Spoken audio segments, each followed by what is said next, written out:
Hello, everyone. This is Dan Gramza, and welcome to dangramza.com Market Studies for Thursday, July 16th. What do we see here in the Russell? We saw a market that worked its way higher, but it's still finding sellers at higher levels. We had some positive fundamentals coming out as we went through in the advanced video. And what do we look for tomorrow with the Russell? Look for an inside type day. It's 50-50 in terms of what it wants to do. I think the bias is still for a move to the upside. What's also interesting is take a look at what we're seeing here in the Canadian dollar. We had that strong move on Wednesday, on Tuesday, Wednesday, a rest day. Ooh, today is going to be important. So if buyers are here, we need to see that follow through to the upside.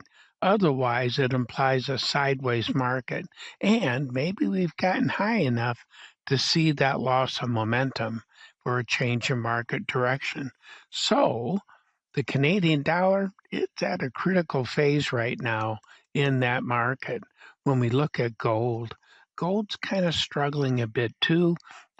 Looks like the Canadian dollar, doesn't it? It also is tracking what we see with the yields on the 10-year notes. I'm looking for a sideways move to continue in that market. When we think about crude oil grinding its way a little bit higher, that makes sense. There's still a lot of anxiety about what's happening in the Middle East and uncertainty, but a huge move up, I don't look for that unless something changes dramatically in that part of the world.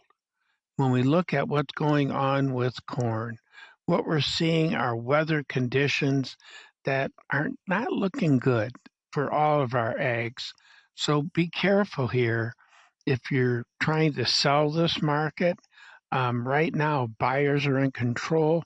Fundamentally, it does support an up move in corn, and I don't think we're done yet with that kind of market action.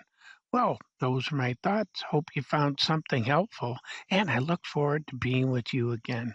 As always, take care.